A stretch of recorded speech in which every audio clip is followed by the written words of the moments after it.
Have you ever made a grilled cheese sandwich? Or popped an ice cube tray into the freezer? Then congratulations, you've already done a science experiment. That's because cooking is full of changes of state.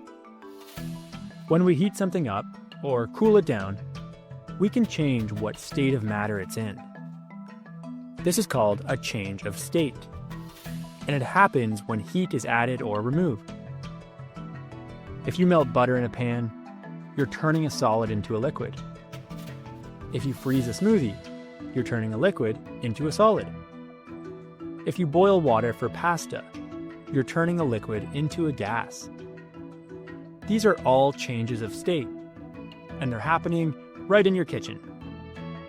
Let's take the grilled cheese example. First, you heat the pan. Then, you place the sandwich on it. As the bread toasts and the cheese starts to melt, the solid cheese becomes gooey and stretchy. That's the heat changing it from a solid into a liquid. If you've ever made ice pops, the opposite happens. You pour in liquid juice, freeze it, and wait for it to turn solid. Same science, different direction. You don't need to wear a lab coat to observe this kind of science. You just need to pay attention to what's happening when things cook, freeze, melt, or boil. So here's your tasty writing challenge. You're going to write a recipe that includes a change of state. This means you'll pick something simple to make, like frozen yogurt bites, hot chocolate, popsicles, pasta, or grilled cheese.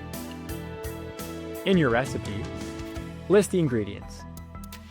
Write clear step-by-step instructions. Explain where and why the change of state happens.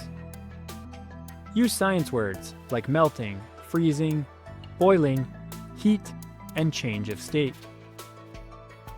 Make it sound easy to follow, but also teach the science behind it.